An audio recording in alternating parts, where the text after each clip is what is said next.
Hello everyone, नमस्कार। प्रयोगशाला परिचारक की एमसीक्यू श्रृंखला में मैं बीके पटेल आप लोगों का फिर से वेलकम करता हूं। इस सीरीज के दूसरे भाग में हम मुख्य रूप से उष्मा, गुप्तोष्मा, विद्युत धारा, विभवांतर, चालकता, विद्युत धारा का ऊष्मीय और तापीय प्रभाव आदि संबंधित महत्वपूर्ण एमसीक्यू इस सेशन में हम कवर करेंगे। तो जो विद्यार्थी इस सेशन का पीडीएफ डाउनलोड करना चाहते हैं वो निःशुल्क रूप से पीडीएफ डाउनलोड कर सकते हैं हमारे एप्लीकेशन से। एप्लीकेशन का लिंक आपको इस क्लास के डिस्क्रिप्शन में और फर्स्ट कमेंट बॉक्स में मिल जाएगा। साथ ही साथ जो विद्यार्थी एकेडमी के माध्यम से या मेरे मार्गदर्शन में विभिन्न प्रकार के प्रतियोगी परीक्षाओं की तैयारी करना चाहते हैं उनके लिए काफ़ी सही समय है, क्योंकि साल का सबसे बड़ा डिस्काउंट 90% डिस्काउंट हमारे एप्लीकेशन के छोटे बड़े सभी ऑनलाइन कोर्सेज पर एक्टिव हो चुका है। देखिए, एप्लीकेशन पर समय समय पर विभिन्न प्रकार के डिस्काउंट तो चलते रहते हैं, लेकिन साल का सबसे बड़ा जो आपका डिस्काउंट है वो जुलाई में एक्टिव होता है 4-5 दिनों के लिए। ये डिस्काउंट 26 जुलाई तक रात्रि 12 बजे तक एक्टिव रहेगा। तो यदि उससे पहले आपने इस वीडियो को देख लिया है या इस डिस्काउंट के बारे में आपको पता चल गया है तो ज़रूर से इसका लाभ उठाएं, क्योंकि इतना बड़ा छूट साल में केवल एक ही बार आता है। हर कोर्स में आपको 90% का डिस्काउंट अवेलेबल है। इस डिस्काउंट को अवेल करने के लिए आपको एप्लीकेशन डाउनलोड करना पड़ेगा। तो मैंने बताया कि एप्लीकेशन का लिंक आपको डिस्क्रिप्शन में और फर्स्ट कमेंट बॉक्स में मिल जाएगा। तो ये सही वक्त है, सबसे कम दर पे आपका कोर्स जो है आप अवेल कर सकते हैं, कोर्स प्राप्त कर सकते हैं। तो चलिए शुरुआत करते हैं। पहला क्वेश्चन मैं आपके सामने रख रहा हूँ। पहला क्वेश्चन आपके सामने है कि निम्न में से कौन सर्वोत्तम चालक है? ए माइका, बी तांबा, सी स्वर्ण या सोना और डी है आपका चांदी। ठीक है, यहाँ पे केवल चालकता की बात की गई है, विद्युत या उसमें ऐसा नहीं लिखा हुआ है। लेकिन अगर हम बात करें चालकता का, कंडक्टिविटी का, तो उसमें सबसे पहला नाम आता है सिल्वर का, अर्थात चांदी का। चांदी को जो है आपका सर्वोत्तम चालक कहा जाता है। चांदी जो है वो आपका सबसे अच्छे चालक की कैटेगरी में आता है। अगर हम चालकता देखें तो 4-5 धातुएं कम से कम आप याद रखना। सबसे ऊपर तो आप नाम याद रखना आपका चांदी। चांदी के बाद आप याद रखेंगे तांबा। तांबा के बाद आप स्वर्ण या सोना याद रखना। और उसके बाद आप एल्यूमिनियम जो है याद रखेंगे। तो इसमें देखिए, चांदी का यूज़ जनरली जो आपके स्पेस क्राफ्ट होते हैं या बड़े फाइटर जो आपके जेट विमान होते हैं उनमें चालकता के लिए चांदी के वायर्स का यूज़ किया जाता है। लेकिन सामान्यतः जो घरेलू विद्युत उपकरण होते हैं उसमें चांदी के वायर हम यूज़ नहीं कर सकते, क्योंकि वो अपेक्षाकृत महंगी है। इसीलिए तांबा जो दूसरे नंबर पर आता है, इसका उपयोग विद्युत उपकरणों में सर्वाधिक होता है। ठीक है, तांबा के बाद सोना आता है, ये भी काफ़ी महंगा है, ये तो बहुत महंगा है। ठीक है, तो इसका यूज़ नहीं होता। लेकिन उसके बाद जो आपका एल्यूमिनियम होता है उसका जो है वो आपका यूज़ देखने को मिलता है। आपने सुना होगा, आप पंखा खरीदने जाते हैं या रेफ्रिजरेटर, एसी वगैरह खरीदने जाते हैं तो उसमें बोला जाता है कि भाई तांबे की वाइंडिंग है, तांबे का वायर यूज़ हुआ है। तो तांबे की जो वाइंडिंग या वायर वाले जो विद्युत उपकरण होते हैं वो जो है थोड़े महंगे होते हैं, और जो एल्यूमिनियम वाइंडिंग वगैरह होता है वो अपेक्षाकृत क्या होते हैं, आपके सस्ते होते हैं। तो याद रखना, सर्वोत्तम चालक कई बार बहुत ट्रेडिशनल क्वेश्चन है, पूछा गया क्वेश्चन है ना, किसको उत्तर लेना है आपको? चांदी को। क्लियर। अगले प्रश्न की ओर बढ़ते हैं। अगला प्रश्न आपके सामने है कि प्रत्यावर्ती विद्युत धारा को दिष्ट धारा में परिवर्तित किया जाता है। ए डायनमो द्वारा, बी मोटर द्वारा, सी ट्रांसफार्मर द्वारा, डी रेक्टिफायर द्वारा। है ना, प्रत्यावर्ती धारा अर्थात अल्टरनेट करंट, इसको एसी से जो है वो आपका इंडिकेट करते हैं, है ना। और डायरेक्ट करंट अर्थात दिष्ट जो है धारा उसको डीसी से इंडिकेट करते हैं। तो वो कौन सा इलेक्ट्रॉनिक उपकरण होता है जो एसी को डीसी में कन्वर्ट करता है? तो उसका राइट आंसर है बेटा डी, रेक्टिफायर।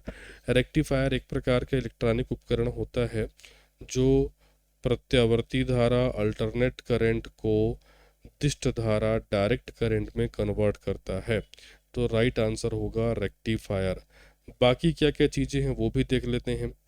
डायनेमो क्या होता है? डायनेमो क्या करता है? डायनेमो यांत्रिक ऊर्जा को विद्युत ऊर्जा में कन्वर्ट करता है। मोटर क्या करता है? मोटर जस्ट उल्टा काम करता है, विद्युत ऊर्जा को ये यांत्रिक ऊर्जा में कन्वर्ट करता है। और ट्रांसफार्मर क्या करता है? ट्रांसफार्मर जो है वोल्टेज को स्टेप अप करता है या स्टेप डाउन करता है, मतलब वोल्टेज को बढ़ाने का या घटाने का काम करता है।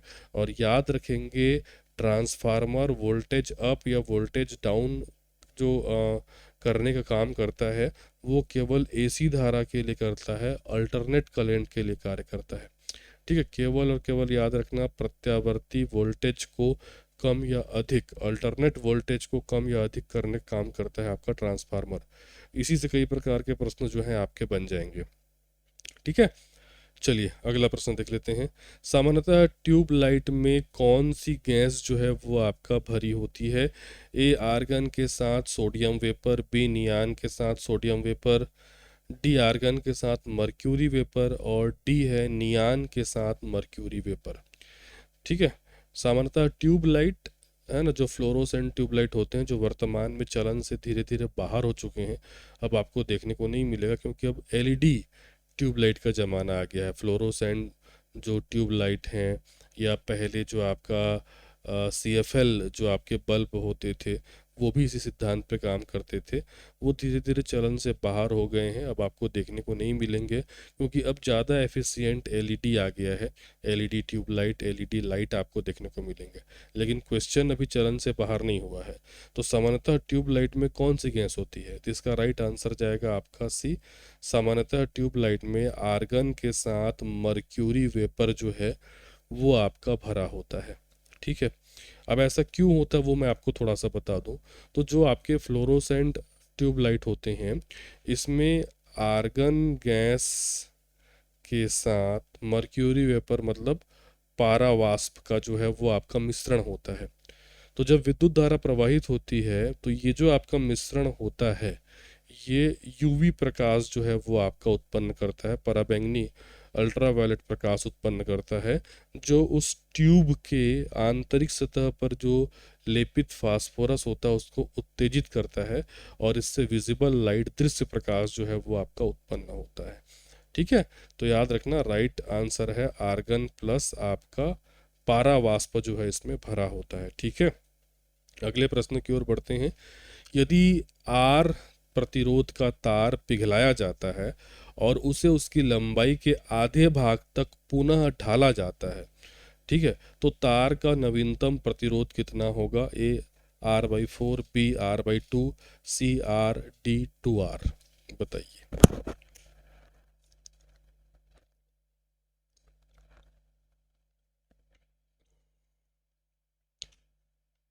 R/4 का मतलब क्या है? प्रतिरोध का वो एक चौथाई रह जाएगा, इसका मतलब ये है। R/2 का मतलब है प्रतिरोध का आधा हो जाएगा, है ना उसका। और R मतलब उतना ही रहेगा, 2R मतलब दो गुना हो जाएगा। तो जब भी इस प्रकार का क्वेश्चन आए, तो इसमें राइट आंसर आएगा R/4। इसका मतलब है कि प्रतिरोध जो है वो एक चौथाई हो जाएगा, या बोला जाना चाहिए कि 4 गुना क्या हो जाएगा? आपका कम हो जाएगा। अब ऐसा क्यों होता है? क्योंकि जो तार का प्रतिरोध होता है ना बेटा, वो तार की लंबाई के समानुपाती होता है, लेकिन उसके अनुप्रस्थ काट के क्षेत्रफल के व्युत्क्रमानुपाती होता है। तो जब आप तार को पिघला कर उसकी लंबाई आधी कर देंगे, तो उसका जो अनुप्रस्थ काट का क्षेत्रफल जो होता है वो दोगुना हो जाता है। इसीलिए लगने वाला प्रतिरोध का जो आपका मान है, वो 4 गुना क्या हो जाता है? कम हो जाता है। ठीक है, तो राइट आंसर जाएगा R/4। ठीक, अगले क्वेश्चन की ओर बढ़ते हैं। अगला क्वेश्चन देखिए, CFL तथा LED लैंप में क्या अंतर है? मतलब CFL लाइट और जो आपका वर्तमान में चलन में आने वाले LED लाइट होते हैं, उनमें बेसिक क्या अंतर है? ठीक है, अब ये देखो कथन वाला क्वेश्चन है। पहला लिखा हुआ है कि प्रकाश उत्पन्न करने के लिए CFL पारावाष्प तथा संदीपक का उपयोग करता है, जबकि LED लैंप अर्धचालक पदार्थों का प्रयोग करते हैं। दूसरा है CFL की औसत जीवन अवधि LED लैंप से बहुत अधिक होती है। तीसरा है LED लैंप की तुलना में CFL कम ऊर्जा सक्षम है। अब इनमें से कौन सा कथन सही है? केवल एक, केवल दो और तीन, केवल एक और तीन, और उसके बाद टी है एक, दो और आपका तीन। ठीक है, तो अभी तक आपने भी पढ़ लिया होगा। इसका राइट आंसर क्या होगा? इसका राइट आंसर होगा आपका सी, केवल एक और तीन। क्यों, मैं समझाता हूँ। पहला लिखा हुआ है कि प्रकाश उत्पन्न करने के लिए CFL पारावाष्प तथा संदीपक का प्रयोग करता है, जबकि LED लैंप अर्धचालकों का प्रयोग करते हैं। बिल्कुल सही। CFL मतलब होता है compact fluorescent lamp. Compact fluorescent lamp, ये एक्चुअल में जो फ्लोरोसेंट ट्यूबलाइट होता है उसी का छोटा रूप है। ठीक है, तो ये प्रकाश उत्पन्न करने के लिए वही पारे की वाष्प का, आर्गन गैस का, फास्फोरस की कोटिंग का जो है वो आपका यूज़ करता है। ठीक है, तो ये बिल्कुल सही बात है। जबकि LED का मतलब क्या होता है? Light emitting diode. ये सेमीकंडक्टर का अर्धचालकों का प्रयोग करके इसको बनाया गया है। तो ये पहला जो है वो आपका सही है। दूसरा, CFL की औसत जीवन अवधि LED लैंप से बहुत अधिक होती है। ये बिल्कुल उल्टा लिखा हुआ है। LED का जो अवधि है वो ज़्यादा होता है, ज़्यादा टिकाऊ होते हैं। किसकी तुलना में? CFL की तुलना में। इसीलिए तो CFL प्रचलन से बाहर हो चुके हैं। तो ये दूसरा जो है वो आपका गलत होगा। ठीक है। तीसरा, LED लैंप की तुलना में CFL कम ऊर्जा सक्षम है। अब इसको ऊर्जा सक्षम और ऊर्जा खपत दोनों में फ़र्क होता है बेटा। इस सेंटेंस को ध्यान से समझना। LED लैंप जो होंगे वो CFL की तुलना में अधिक ऊर्जा सक्षम होंगे। LED लैंप CFL की तुलना में ज़्यादा ऊर्जा सक्षम होंगे, ज़्यादा प्रकाश देते हैं। ठीक है, क्यों? क्योंकि ये जो है ज़्यादा एफिशिएंट है ना। सेम प्रकाश जनरेट करने के लिए LED लैंप कम ऊर्जा खपत करेगा, किसकी तुलना में? CFL की तुलना में। तो ये वर्ड बिल्कुल सही है कि जो LED लैंप होते हैं वो CFL की तुलना में, LED लैंप की तुलना में जो आपके CFL होते हैं वो कम ऊर्जा सक्षम होते हैं। क्लियर है? ठीक है, ज़्यादा ऊर्जा सक्षम कौन है? LED lamp. और कम ऊर्जा सक्षम कौन है? आपका CFL लैंप। ठीक है, तो ये वर्ड भी आपका बिल्कुल क्या है? सही है। तो केवल एक और तीन इसमें जो है वो आपका सही होगा। चलिए अगले क्वेश्चन की ओर बढ़ते हैं। अगला क्वेश्चन है आपका, किसी अर्धचालक का प्रतिरोध गर्म करने पर A स्थिर रहता है, B घटता है, C बढ़ता है, D उपयुक्त में से कोई नहीं। अर्धचालक मतलब क्या होता है? सेमी कंडक्टर, है ना। सेमी कंडक्टर से एक क्वेश्चन तो आएगा ही, मान के चलो। तो सेमीकंडक्टर या अर्धचालक आप सभी को पता होना चाहिए कि ये चालक और कुचालक के बीच आते हैं, है ना। तो जब भी किसी अर्धचालक पदार्थ सिलिकॉन, जर्मेनियम को जब हम गर्म करते हैं, तो गर्म करने से उस अर्धचालक पदार्थ में जो भी फ्री इलेक्ट्रॉन है बेटा, मुक्त इलेक्ट्रॉन हैं, इनकी जो संख्या होती है ना, बढ़ जाती है। और मुक्त इलेक्ट्रॉनों की संख्या का बढ़ना मतलब उनकी कंडक्टिविटी, उनकी चालकता भी बढ़ जाती है। और मैं पूर्ववर्ती क्लासेस में भी आपको बता चुका हूँ कि चालकता जो होता है वो प्रतिरोध के व्युत्क्रमानुपाती होता है। तो चालकता बढ़ेगी मतलब उसका प्रतिरोध क्या हो जाएगा? घट जाएगा। तो आंसर आएगा बी, घटता है। क्लियर? अगला क्वेश्चन देख लीजिए। 273 केल्विन पर जल इतने ही तापमान पर बर्फ की तुलना में शीतलन में कम प्रभावी होता है। ऐसा इसलिए होता है क्योंकि ए, जल को संभालना कठिन होता है, बी, जल में 273 केल्विन पर इतने ही तापमान के बर्फ की तुलना में कम ऊर्जा होती है, सी है आपका जल में 273 केल्विन पर इतने ही तापमान के बर्फ की तुलना में अधिक ऊर्जा होती है, और डी है जल एक शीतलक नहीं है। ठीक है, क्वेश्चन क्या बोल रहा है इसको पहले आप समझ लो। क्वेश्चन बोल रहा है कि 273 केल्विन पर जल इतने ही तापमान के बर्फ की तुलना में, इतने ही तापमान मतलब 273 केल्विन के बर्फ की तुलना में शीतलन में कम प्रभावी होता है। कौन कम प्रभावी हो रहा है? जल कम प्रभावी हो रहा है। और इजी करता हूँ, 273 मतलब क्या होता है, केल्विन मतलब क्या होता है? 0 अंश सेल्सियस पर। तो 0 अंश सेल्सियस पर यदि कोई जल है और 0 अंश सेल्सियस पर यदि कोई बर्फ है, तो अगर ऐसा कंडीशन होता है तो जो जल होता है वो शीतलन में कम प्रभावी होता है। ऐसा क्यों होता है? तो ऐसा इसलिए होता है कि जल में 273 केल्विन या 0 अंश सेल्सियस पर इतने ही तापमान अर्थात 0 अंश सेल्सियस के बर्फ की तुलना में अधिक ऊर्जा होती है। कारण क्या है कि जब मान लो बर्फ है, बर्फ 0 डिग्री पर एक बर्फ है और ये पिघल कर बनता है जल, सेम टेम्परेचर है ये मान लीजिए। तो जब 0 डिग्री पर बर्फ पिघल करके 0 डिग्री पर जल बनता है तो वह अपने आसपास के परिवेश से संलयन का लेटेंट हीट या गुप्त उष्मा अवशोषित करता है। ठीक है, इसका मतलब क्या हो जाता है कि सेम टेम्परेचर पर 0 डिग्री पर जल में 0 डिग्री के बर्फ की तुलना में अतिरिक्त गुप्त उष्मा होती है। ठीक है, इसीलिए जल कम प्रभावी शीतलक होता है। क्लियर है? अगला प्रश्न, समान मोटाई के कपड़ों की दो परतों उसमें उसके दोगुना मोटाई के कपड़े की एक परत से अधिक उष्ण आवरण प्रदान करती है। इसका कारण क्या है?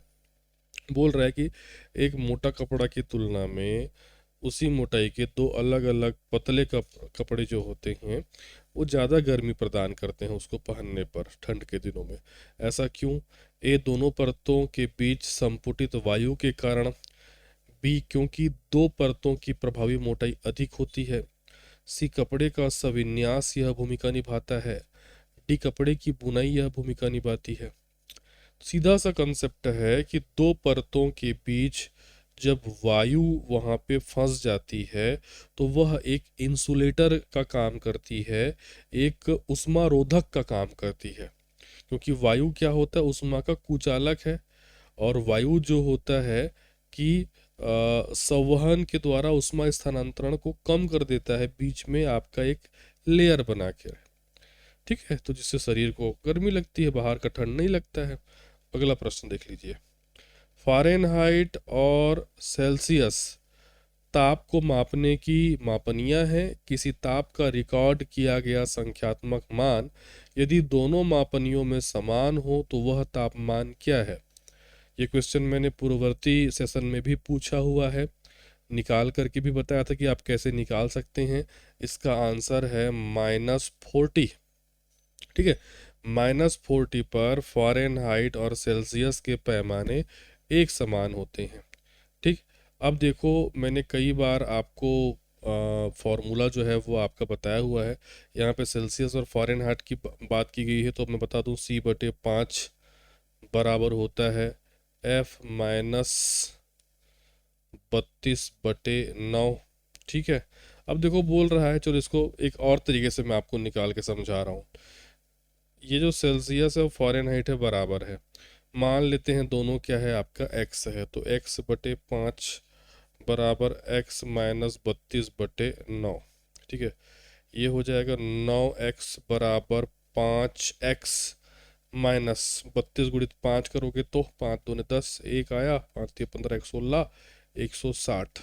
ठीक है, तो 9x 5x को इधर ले आओ, -5x बराबर -160। क्लियर है? इधर हल कर रहा हूँ, इधर तो मैं हूँ तो आपको दिखेगा नहीं। तो 4x, 9x में 5x जाएगा तो 4x बराबर 160, x बराबर 160/4। अब ये माइनस में है ना, देखो है ना, ये भी माइनस में। तो 4 एकम 4 चौके 4 शून्य, x बराबर -40। तो -40 वो डिजिट है जिस पर फ़ारेनहाइट और सेल्सियस दोनों बराबर होते हैं। अगला प्रश्न, पसीना शरीर को ठंडा करता है क्योंकि ए, त्वचा पर पानी की मौजूदगी शीतलता देती है। बी, वाष्पीकरण के लिए गुप्त ऊष्मा की आवश्यकता होती है। सी, पानी की विशिष्ट ऊष्मा उच्च होती है। और डी है, पानी ऊष्मा का हीन चालक होता है ना। मैंने कई बार बोला है आपको, पसीना आने पर शरीर को ठंडक लगना, मटकी में पानी का सूखना, है ना, ये सारी कूलर का जो ठंडा होने का सिद्धांत है, ये सारा जो है आपका वेपोराइजेशन वाष्पीकरण का जो है वो आपका सिद्धांत है। और वाष्पीकरण करने के लिए किसकी आवश्यकता होती है? गुप्त उष्मा की आवश्यकता होती है। देखो, पसीना शरीर को ठंडा क्यों करता है? क्योंकि जब पसीना वाष्पीकृत होता है तो उसको वाष्पीकरण करने के लिए गुप्त उष्मा की आवश्यकता होती है, और यह उष्मा शरीर से ली जाती है, इसीलिए शरीर को ठंडा फील होता है। तो आंसर जाएगा आपका बी, है ना। आंसर क्या हो जाएगा इसका? बी। अगला क्वेश्चन देखिए, परम शून्य ताप, है ना, एब्सोल्यूट जीरो कहते हैं जिसको, अर्थात जिसके नीचे और ताप प्राप्त नहीं किया जा सकता, लगभग कितना होता है? ये भी मैंने आपको बताया है कि सैद्धांतिक रूप से माना जाता है -273 सेल्सियस, ना केल्विन मत कर देना, है ना। केल्विन में इसको बोलोगे तो ये 0 केल्विन होगा, ठीक है, इसी को समझना। तो परम शून्य ताप या एब्सोल्यूट जीरो सैद्धांतिक रूप से वह तापमान माना जाता है कि यहाँ पे पदार्थों की आणविक गति भी रुक जाती है ना, उनके कणों की गति न्यूनतम या शून्य हो जाती है, इससे नीचे का तापमान और नहीं हो सकता। इसी को परम शून्य ताप या एब्सोल्यूट जीरो कहते हैं। सेल्सियस में -273, एक्चुअल में तो ये -273.15 अंश होता है, लेकिन इस 1.5 को उतना नहीं लिखते, सीधा बोल देते हैं -273 अंश, और केल्विन में ये होता है 0 केल्विन। क्लियर है? तो सी आंसर होगा। अगला प्रश्न देखो बेटा, थर्मस फ्लास्कों में किसके द्वारा होने वाले उष्मा स्थानांतरण को कम करने के लिए रजतन अर्थात सिल्वरिंग, मतलब सिल्वर कोटिंग जो है वो की जाती है? ए संवहन, बी चालन, सी विकिरण, डी संवहन और चालन दोनों। तो थर्मस फ्लास्क सपोज ऐसा है, इसके भीतर चाय पानी कुछ भी भरा हुआ है, अब इसमें जो है सिल्वर कोटिंग की गई है, ठीक है। अब सिल्वर कोटिंग क्यों करते हैं? सिल्वर कोटिंग क्यों करते हैं? इसके भीतर मान लो कोई द्रव भरा हुआ है, द्रव में जो आपका उष्मा संचरण होगा संवहन के माध्यम से होगा, फिर ये ठोस है, ठोस में किसकी वजह से होगा? चालन की वजह से होगा, ठीक है। लेकिन ये सिल्वर कोटिंग क्या करता है? अब इधर वायु है, बाहर में क्या है आपका? वायु है, इधर किसके माध्यम से होगा? संवहन के माध्यम से, और माध्यम में अगर मान लो अणु ही नहीं है तो विकिरण के माध्यम से होगा। तो एक्चुअल में जो आपका थर्मस फ्लास्क होता है उसकी आंतरिक सतह को चांदी की परत से हम कोट इसलिए करते हैं ताकि बिना माध्यम के भी उष्मा का स्थानांतरण न हो सके, क्योंकि चांदी आपका एक जो सिल्वर होता है वो एक अच्छा चालक होने के साथ साथ एक उष्मा का परावर्तक होता है, तो विकिरण के माध्यम से वो उष्मा को वापस अंदर परावर्तित कर देता है, जिससे उष्मा का कम से कम नुकसान होता है। ये थोड़ा सा आपको कंफ्यूजिंग लग सकता है, लेकिन ये पूछा गया क्वेश्चन है। और सिल्वरिंग करते हैं विकिरण के माध्यम से, आपका जो ऊर्जा हानि होती है उसको कम करने के लिए। तो आंसर जाएगा आपका सी। अगला प्रश्न देखो, 13 नंबर का, तापन के कारण पदार्थों में होने वाले प्रसरण के संबंध में निम्न में से कौन सा एक कथन जो है वो आपका सही नहीं है? ए, जैसे जैसे बर्फ पिघलती है इसमें 4 अंश सेल्सियस तक एक समान प्रसरण होता है, यही गलत है। क्या सही नहीं है वो पूछा गया है, ये गलत है। देखो, क्योंकि पानी का 4 अंश सेल्सियस तक सामान्य प्रसार नहीं होता, असामान्य प्रसार होता है। मैं आपको कई बार बता चुका हूँ कि 0 अंश सेल्सियस से 4 अंश सेल्सियस तक, है ना, 0 अंश सेल्सियस से 4 अंश सेल्सियस तक पानी को गर्म करने पर पानी जो है वो आपका सिकुड़ता है, इसका आयतन घटता है। आयतन घटता है लेकिन घनत्व तो उसका बढ़ता है। भाई आयतन घटेगा तो घनत्व क्या होगा? बढ़ेगा। और 4 अंश सेल्सियस पर इसका घनत्व अधिकतम हो जाता है। इसके बाद यदि आप गर्म करोगे तो फिर ये है आपका फैलने लगता है।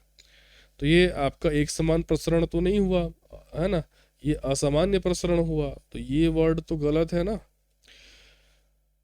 दूसरा, पारद तापमापी तापन के कारण प्रसरण होने के सिद्धांत पर कार्य करता है। बिल्कुल, जो पारे वाले थर्मामीटर होते हैं वो तापीय प्रसार के सिद्धांत पर कार्य करते हैं, तो ये कथन सही है।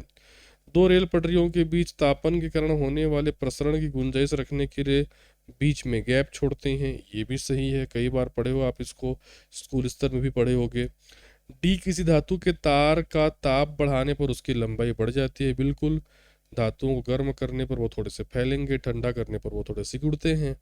तो ये वर्ड भी सही है। तो क्या सही नहीं है? ए ही सही नहीं है, इसीलिए ए राइट आंसर जाएगा बेटा। अगला प्रश्न देखिए, निम्नलिखित में से कौन सा कथन सही नहीं है? पढ़ लेना, बार बार बोल रहा हूँ मैं, फिर भी गलत करके आप लोग आ जाते हो। सही है, सही नहीं है कि देख लेना क्या पूछा है, अंडरलाइन करके सॉल्व करना। क्या सही नहीं है? ए, उष्मा के अभिकमन की चालन विधि में ठोस के अणु अपनी स्थिति से हिले बिना एक अणु से दूसरे अणु उष्मा को आगे बढ़ाते हैं। बिल्कुल सही है।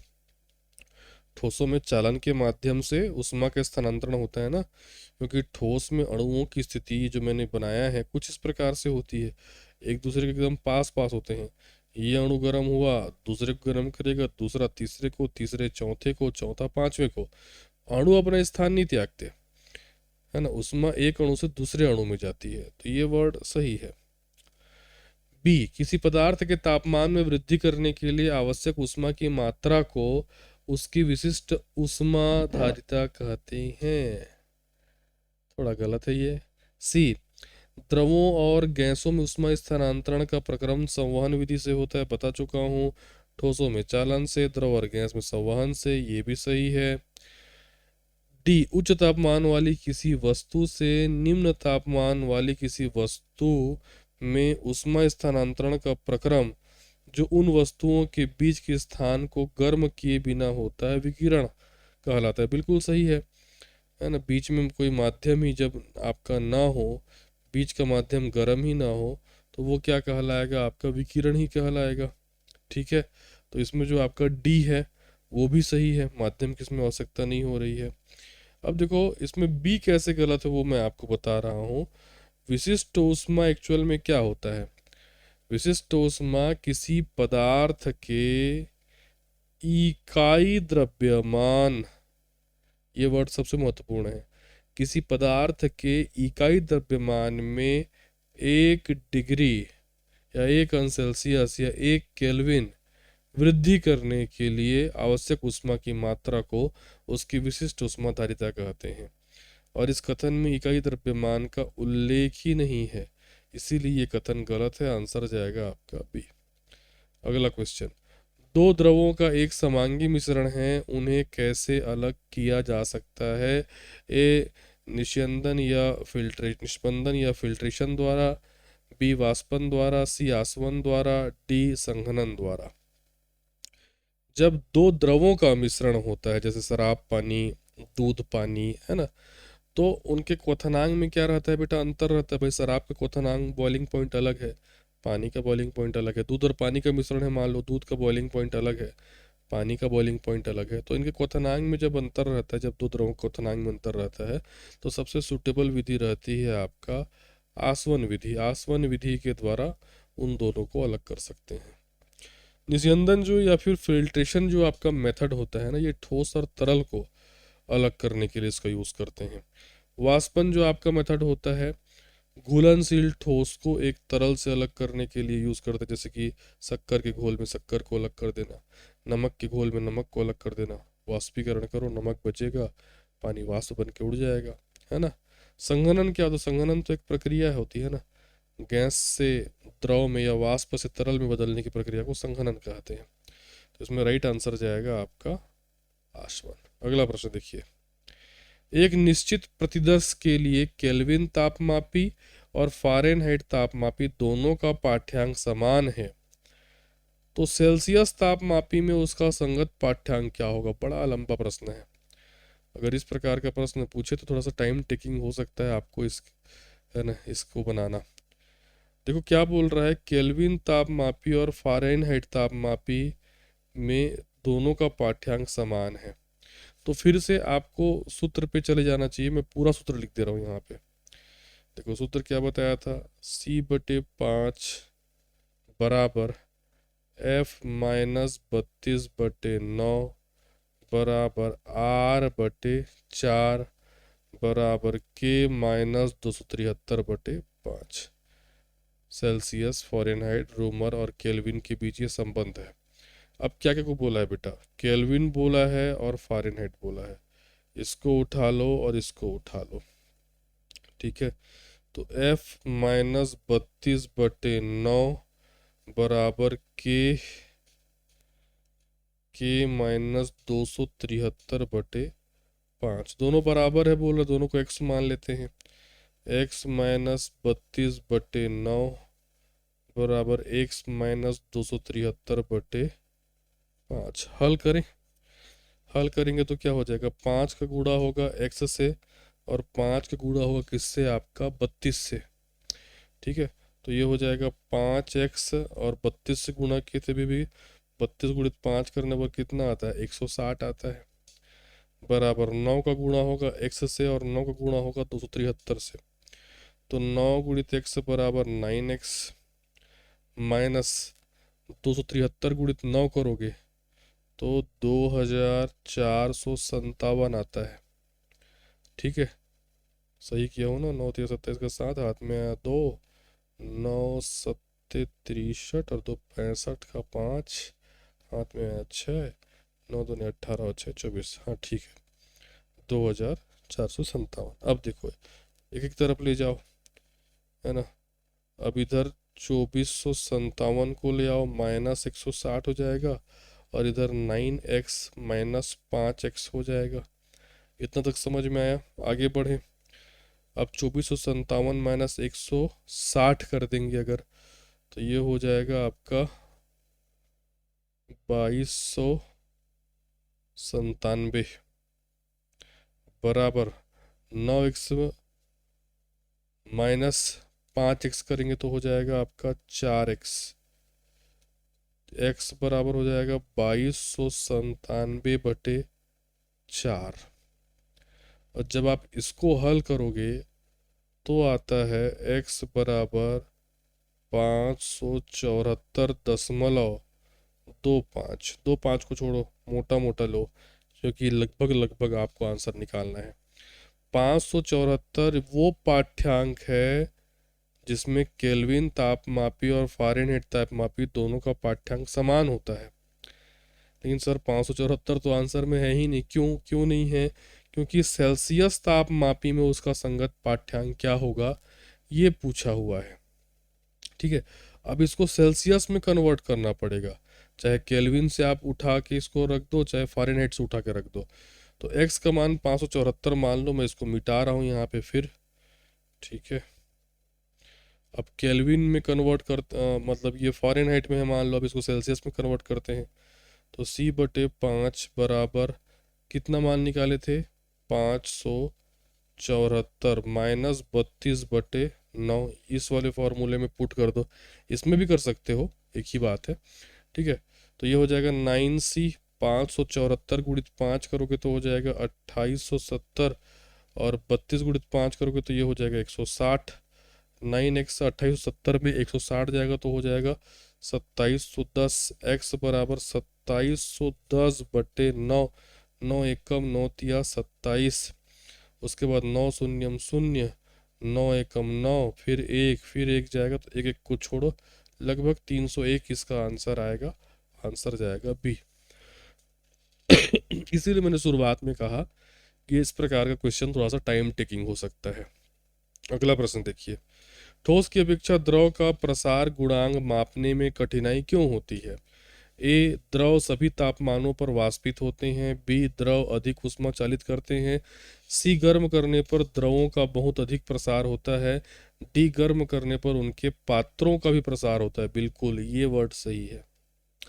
एक्चुअल में जब भी किसी द्रव को गर्म किया जाता है तो द्रव खुद तो फैलता ही है, लेकिन जिस पात्र में उस द्रव को रखा जाता है बेटा, वो भी फैलता है। इसीलिए द्रव का वास्तविक प्रसार मापा जाना सीधे सीधे मुश्किल हो जाता है, क्योंकि हमको पात्र को भी ध्यान में रखना होता है। बट ठोसों के मामले में ऐसा नहीं होता। ठोसों का प्रसार मापने के लिए पात्र की आवश्यकता नहीं है। एक लोहे का गेंद है या एक लोहे का मान लो क्यूब है, उसको रखोगे और हीट करोगे तो उसको रखने के लिए कोई पात्र चाहिए कि नहीं। लेकिन द्रव है तो उसको गिलास चाहिए, बीकर चाहिए, कुछ तो चाहिए ना। इसीलिए गर्म करने पर जो द्रवों का प्रसार मापना इसलिए कठिन हो जाता है, क्योंकि जिस पात्र में हम रखते हैं वो भी प्रसारित होता है। तो आंसर जाएगा आपका डी। अगला प्रश्न, जब शुद्ध जल प्रबलता से उबलता है तो सतह की ओर उठने वाले बुलबुले मुख्यतः किससे बने होते हैं? ए वायु से, बी हाइड्रोजन से, सी हाइड्रोजन और ऑक्सीजन से, डी आपका जल वाष्प से। तो जब भी शुद्ध जल को उबाला जाता है तो बुलबुले जो आपके बनते हैं वो जल वाष्प से बनते हैं। सामान्य वायुमंडलीय दाब पर पानी 100 डिग्री पर उबलता है और इस टेम्परेचर पर जो पानी है वो वाष्प में बदलने लगता है और ये वाष्प के जो बुलबुले होते हैं वो जलवाष्प के बने होते हैं और वो सतह पर जो है वो आपका उठने लगते हैं। अगला प्रश्न, अधिक ऊंचाई पर जल अपेक्षाकृत कम तापमान पर उबलता है क्योंकि ए वायु दाब कम होता है, बी बाहर का तापमान कम होता है, सी गुप्त ऊष्मा कम होती है, डी उपयुक्त में से कोई नहीं। जब भी हम इस प्रकार से पहाड़ों में ऊंचाई वगैरह पर जाते हैं तो पहाड़ों में ऊंचाई वगैरह पर जाने पर जो एटमॉस्फेरिक प्रेशर है, जो वायुमंडलीय दाब है वो क्या हो जाता है? कम हो जाता है। कई लोगों को इसमें बहुत कन्फ्यूज़न होता है। मैं आपको बता दूं, जब आप समुद्र की गहराई पर जाते हैं तो वायुमंडलीय दाब बढ़ते जाता है। पृथ्वी में गहराई पर जाओगे तो वायुमंडलीय दाब बढ़ेगा और पृथ्वी में ऊंचाई पर जाओगे तो वायुमंडलीय दाब घटेगा। ठीक है, तो वायुमंडलीय दाब कम होना मतलब समानुपाती क्या होता है? क्वथनांक। क्वथनांक भी क्या हो जाता है आपका? कम हो जाता है। ठीक है, तो जो पानी सामान्यतः धरती पर 100 डिग्री पर उबलता था वो ऊपर जाने पर वायुमंडलीय दाब कम हो गया तो कम डिग्री पर ही उबलना जो है वो आपका, अर्थात कम तापमान पर ही उबलना चालू कर देता है। तो इसका कारण क्या है कि ऊंचाई पर वायु दाब कम होता है। और डिटेल में बताऊं अगर, तो देखो सबसे पहले तो आप बॉइलिंग पॉइंट क्या होता है उसको समझो। क्वथनांक बिंदु क्या होता है? सामान्यतः हम क्या बोलते हैं? वह बिंदु जिस पर किसी कोई द्रव उबलता है उसको क्वथनांक कहते हैं। लेकिन डीप में अगर समझोगे तो क्वथनांक वह तापमान होता है जिस पर किसी भी द्रव का वाष्प दाब वायुमंडलीय दाब के बराबर हो जाता है।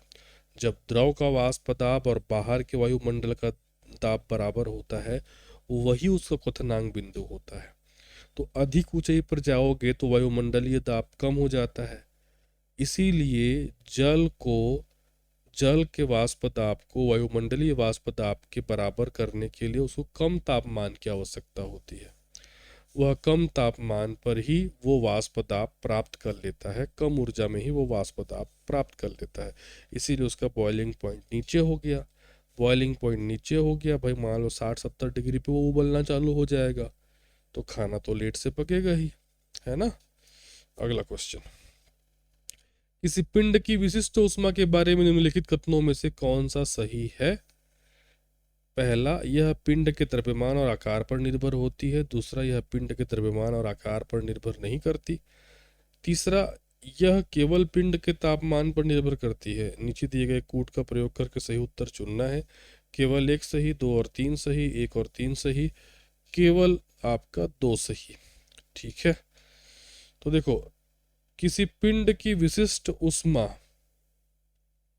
पहला कथन हम देखें, यह पिंड के द्रव्यमान और आकार पर निर्भर होती है। तो जो स्पेसिफिक हीट होता है, जो विशिष्ट ऊष्मा होता है, यह पदार्थ का आंतरिक गुण होता है बेटा, और यह पदार्थ के द्रव्यमान या आकार पर निर्भर नहीं करता है। गलत है ये। दूसरा, यह पिंड के द्रव्यमान और आकार पर निर्भर नहीं करता है, ये वर्ड सही है। अभी तो मैंने बोला कि जो स्पेसिफिक हीट होता है, विशिष्ट ऊष्मा होता है, वो पदार्थ के आंतरिक गुण होता है और यह हमेशा पदार्थ के द्रव्यमान पर और उसके आकार पर निर्भर करता है। ये दूसरा सही है। तीसरा, यह केवल पिंड के तापमान पर निर्भर करता है। गलत, थोड़ा बहुत तापमान पर निर्भर करता है, केवल तापमान पर निर्भर करना बोलना गलत होगा। तो ये पहला गलत हो जाएगा, तीसरा गलत हो जाएगा, केवल दूसरा सही होगा। आंसर आएगा आपका डी। क्लियर। अगला प्रश्न, किसी द्रव पर वायुमंडलीय दाब कम करने पर ए द्रव का क्वथनांक बढ़ जाता है, बी द्रव क्वथनांक कम हो जाता है, सी द्रव क्वथनांक पर कोई प्रभाव नहीं पड़ता, डी इसके उबलने के लिए आवश्यक समय में वृद्धि हो जाती है। अभी अभी मैंने बताया कि वायुमंडलीय दाब समानुपाती है क्वथनांक है, तो यदि वायुमंडलीय दाब आप कम करोगे तो द्रव का क्वथनांक भी कम हो जाएगा। आंसर जाएगा बी। कारण मैं आपको डिटेल में समझा चुका हूँ, दोबारा बोलता हूँ, समझ लेना कि द्रव का क्वथनांक मतलब आप समझते हो कि जिस ताप पर द्रव उबलता है, बट एक्चुअल परिभाषा है कि द्रव का क्वथनांक वह तापमान है जिस पर द्रव का वाष्प दाब वायुमंडलीय दाब के बराबर हो जाता है। तो ऊंचाई पर जाने पर वायुमंडलीय दाब कम होता है, तो द्रव को वाष्प में बदलने के लिए या अपने वाष्प दाब को वायुमंडलीय वाष्प दाब के बराबर लाने के लिए बहुत कम टेम्परेचर की आवश्यकता पड़ती है। ठीक है, इसीलिए दाब हम कम करते हैं तो क्वथनांक बिंदु भी कम हो जाता है। क्लियर है? अगला प्रश्न देखिए। कड़े जाड़े मतलब ठंडी में झील की सतह हिमस्थित हो जाती है, मतलब जम जाती है, किंतु उसके तल अर्थात उसके नीचे में जल द्रव अवस्था में बना रहता है। यह किस कारण से होता है? ए बर्फ ऊष्मा की कुचालक है, बी झील की सतह और वायु का तापमान एक सा होने के कारण ऊष्मा की कोई हानि नहीं होती, सी जल की सघनता 4 अंश सेल्सियस पर अधिकतम होती है, डी इसमें ए बी और सी कथनों में से कोई भी सही नहीं है। ठीक है, तो देखो मैंने कहा कई बार आपको बोला है कि जल का एक विशेष गुण होता है कि जल का जो घनत्व है वो 4 डिग्री पे अधिकतम होता है। ठीक है, तो देखो क्या होता है जब झील ठंडी होती है तो और जब झील के सतह का पानी बेटा समझना 4 अंश सेल्सियस तक ठंडा हो जाता है तो वो आपका घनत्व वहाँ पे अधिकतम होता है और भारी घनत्व के चलते वो नीचे चला जाता है। और यह प्रक्रिया तब तक चलते रहती है, पानी का प्रक्रिया तब तक चलते रहता है जब तक पूरी झील 4 डिग्री में नहीं चली जाती। तो अब पूरा झील 4 डिग्री में चला गया, इसके बाद जब सतह का पानी 4 डिग्री से भी ठंडा होना चालू करता है और 0 डिग्री पर पहुंचता है तब वह बर्फ के रूप में जम जाता है। ठीक है, और कम घना होने के कारण वह सतह पर ही रहता है क्योंकि नीचे 4 डिग्री का पानी का घनत्व उस बर्फ की घनत्व की तुलना में ज्यादा है। समझना, भले बर्फ 0 डिग्री पे है, नीचे का पानी 4 डिग्री पे है, लेकिन 4 डिग्री पे मैं बार बार बोल चुका हूँ पानी का घनत्व अधिकतम होता है। तो नीचे का घनत्व अधिक है, ऊपर का घनत्व कम है, इसीलिए वो ऊपर तैरता है और नीचे पानी 4 डिग्री पर ही रहता है। इसीलिए बर्फीले क्षेत्र के जलीय जो जीव होते हैं वो उस 4 डिग्री पानी में सरवाइव कर जाते हैं और मरते नहीं हैं। क्लियर? तो इसका कारण ये है सी, जल की सघनता 4 अंश सेल्सियस पर क्या होती है? अधिकतम होती है।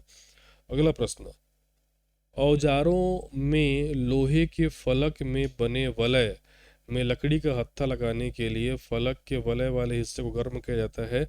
गर्म करने से वलय में निम्नलिखित में से क्या परिवर्तन होता है? उसका आकार छोटा हो जाता है, उसका आकार बड़ा हो जाता है, उसके आकार में कोई परिवर्तन नहीं होता, इनमें से कोई नहीं। इजी क्वेश्चन है, उसका आकार क्या हो जाएगा? बड़ा हो जाएगा। रापा कुल्हाड़ी वगैरह जो रहता है उसके छेद में जब लकड़ी का हत्था घुसाना रहता है तब उसको गर्म करते हैं, तो गर्म करने पर वो एरिया क्या हो जाता है? प्रसार हो जाता है। मान लो कुल्हाड़ी है ऐसा, है ना, तो इसको यहाँ पे ये प्रसार हो जाएगा तो आसानी से लकड़ी का हत्था उसमें घुस जाता है और ठंडा होने पर वो सिकुड़ता है और लकड़ी के हत्थे को कस के पकड़ लेता है। ठीक है, अगला क्वेश्चन, निम्नलिखित पर विचार कीजिए।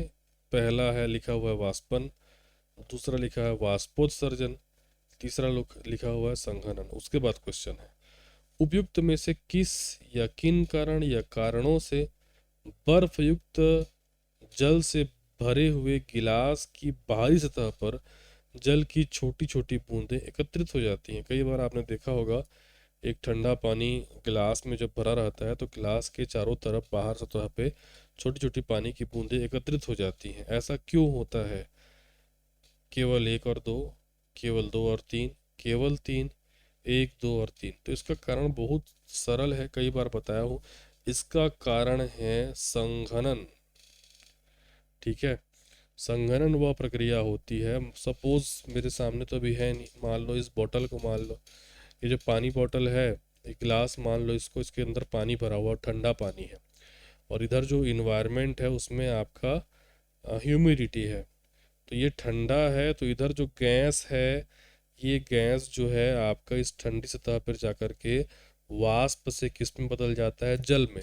तो वाष्प में से जल में बदल करके बूंद बूंद के रूप में यहाँ पे चिपक जाता है। तो वाष्प से जल में बदलने की प्रक्रिया क्या कहलाती है? हाँ, संघनन कहलाती है। ठीक है, तो आंसर जाएगा आपका सी, अर्थात केवल 3। अगला प्रश्न देखिए, जल चक्र के संदर्भ में निम्नलिखित कथनों पर विचार कीजिए। वायु में जल वाष्पन तथा संघनन प्रक्रमों के द्वारा प्रवेश करता है। बिल्कुल सही है भाई, वायु में जल वाष्पन अर्थात तरल से गैस बदलना, और संघनन अर्थात गैस से तरल में बदलना, इसी प्रक्रिया से वो प्रवेश करता है। दूसरा, जल को पृथ्वी के पृष्ठ पर पुनः वापस लाने में वाष्पोत्सर्जन प्रक्रम की महत्वपूर्ण भूमिका होती है। ये बात भी बिल्कुल सही है। तीसरा, वायु में प्रविष्ट जल से बादल बनते हैं। वर्षा, ओले तथा हिम के रूप में जल पुनः धरती पर वापस आ जाता है। ये वर्ड भी बिल्कुल सही है। तीनों कथन जल चक्र से संबंधित है, तीनों कथन जल चक्र से जो है वो आपके जुड़े हुए हैं। तो राइट आंसर जाएगा डी, 1, 2 और 3 तीनों। अगला प्रश्न देखिए, निम्नलिखित कथनों पर विचार कीजिए। पहला, ऊष्मा सदैव गर्म वस्तु की अपेक्षा ठंडी वस्तु की ओर प्रभावित होती है। बिल्कुल सही है, मैं कई बार बोला हूँ, गर्म वस्तु उच्च तापमान से किधर जाता है, निम्न तापमान की ओर जाता है। दूसरा, द्रव और गैसों में ऊष्मा संवहन द्वारा स्थानांतरित होती है। ये भी बिल्कुल सही है, मैं बोल रहा हूँ ठोस में चालन द्वारा होता है, द्रव और गैस में किसके द्वारा होता है, आपका संवहन द्वारा होता है। तीसरा, वह प्रक्रम जिसमें ऊष्मा किसी वस्तु के गर्म सिरे से ठंडे सिरे की ओर स्थानांतरित होती है, वह चालन कहलाता है ना। ये देखो, ठोस में मैंने बताया था, ऐसा अणु इसमें रहता है, एक सिरा जैसे गर्म होता है, फिर वो आगे बढ़ते जाता है, पहला अणु से दूसरा अणु, दूसरा से तीसरा अणु, तीसरा से चौथा अणु, है ना। अरे आपने घर में चाय वगैरह बनाया होगा, जिसमें हत्था मान लो लोहे का ही लगा हुआ है, या लोहा गर्म करते हैं, तो पहले एक सिरा गर्म होता है, फिर धीरे धीरे दूसरा सिरा भी गर्म हो जाता है ना। कारण क्या है, उसमें वो ठोस है, और ठोस में एक अणु से दूसरे अणु में ऊष्मा स्थानांतरित होती है, जिसको हम कौन सी विधि कहते हैं, चालन विधि कहते हैं। ठीक है, तो ये तीसरा कथन भी क्या है भाई, सही है। तो तीनों सही है, आंसर जाएगा आपका डी। अगला प्रश्न, अब सही जोड़ी मिलाना है, सूची 1 को सूची 2 से सुमेलित करना है, और नीचे कूट दिया हुआ है, और आपके सामने क्वेश्चन है, आप इसको पढ़िए और बनाइए, फिर मैं आंसर देता हूँ।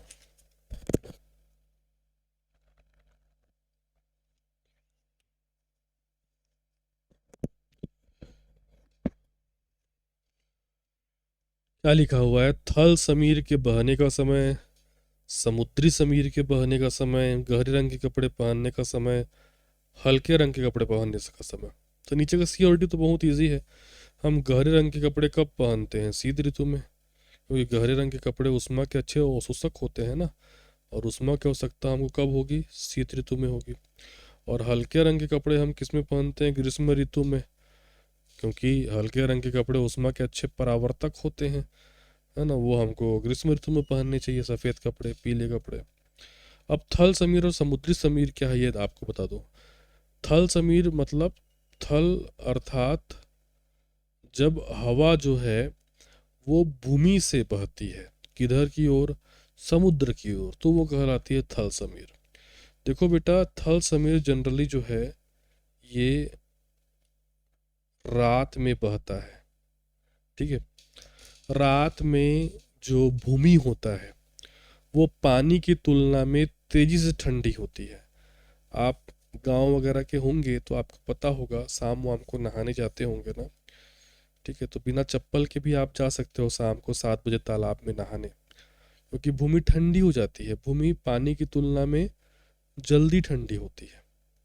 ठीक है, और पानी का गुण ये है कि पानी लेट से गर्म होता है और लेट से ठंडा होता है।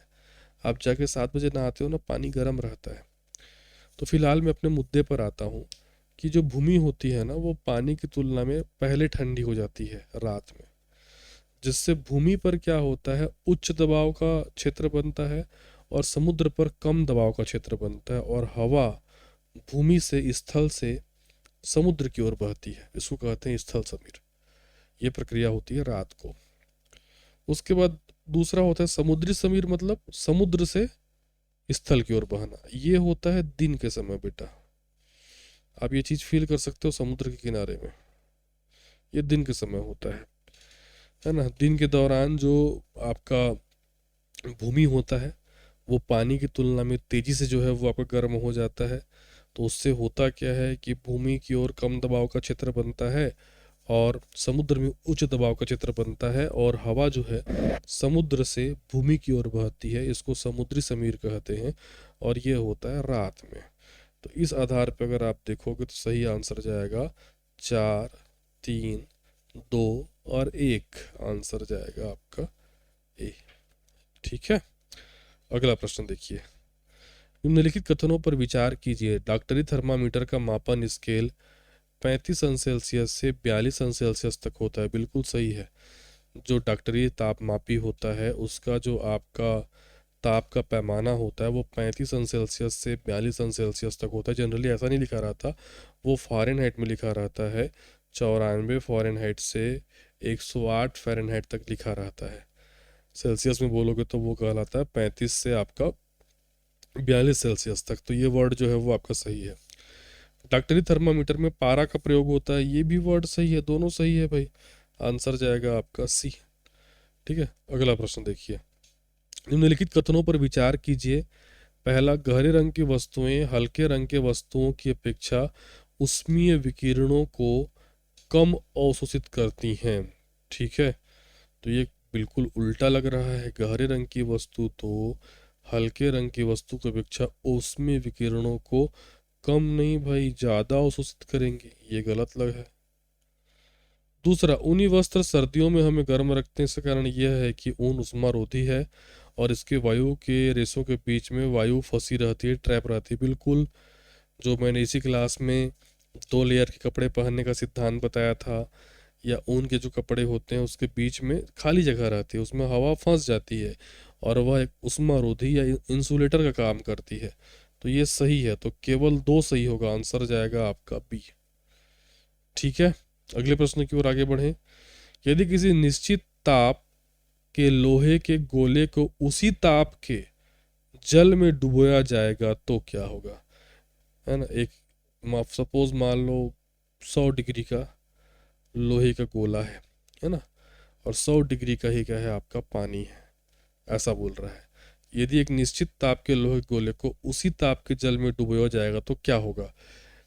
पहला, लोहे के उष्मा का अच्छा चालक होने की वजह से लोहे का गोला और गर्म हो जाएगा। दूसरा, लोहे का गोला ठंडा तथा जल का ताप अधिक हो जाएगा। तीसरा, लोहे का गोला तथा जल के ताप में कोई परिवर्तन नहीं होगा। चौथा, गोले तथा जल दोनों का ताप कम हो जाएगा। सही आंसर क्या जाएगा। केवल 1, केवल 2, केवल 3, केवल 4। इसका सही आंसर जाएगा केवल 3।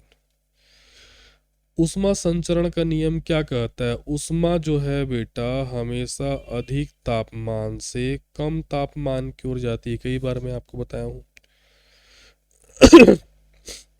आपके प्रश्न में क्या कंडीशन है, लोहे का गोला और जल दोनों का तापमान पहले से ही समान है, तो उसके उनके बीच कोई उष्मा का स्थानांतरण होगा ही नहीं, क्योंकि हमेशा उष्मा उच्च तापमान से निम्न तापमान की ओर प्रवाहित होती है।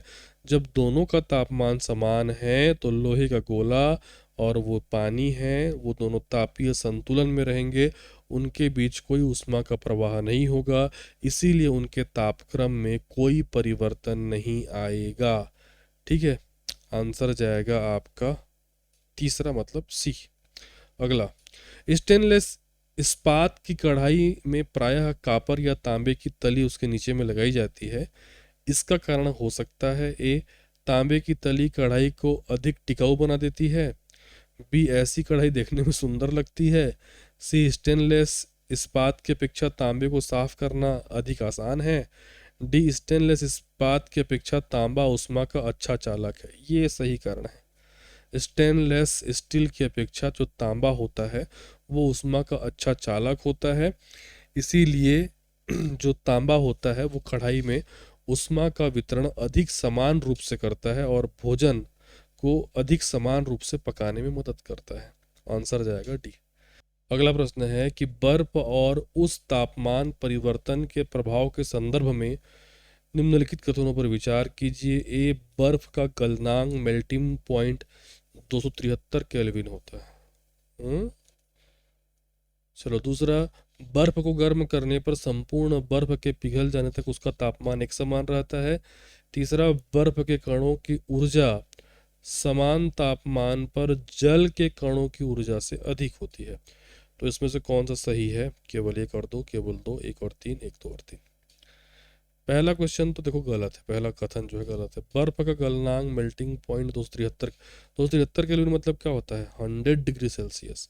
और ये 100 डिग्री सेल्सियस एक्चुअल में क्वथनांक बिंदु होता है, बॉइलिंग पॉइंट होता है। किसका? जल का, वाटर का। ये गलत है। दूसरा, बर्फ को गर्म करने पर संपूर्ण बर्फ के पिघल जाने तक उसका तापमान एक समान रहता है। ये फिनोमिना बिल्कुल सही है।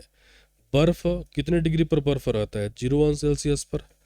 तो जब जब बर्फ पिघलती है तो उसका अवस्था परिवर्तन के लिए उसको गुप्त ऊष्मा चाहिए रहता है। ठीक है, तो पूरी बर्फ के पिघलने तक याद रखना तापमान 0 डिग्री ही रहता है, उसके बाद फिर तापमान बढ़ेगा। ठीक, तो ये वर्ड सही है।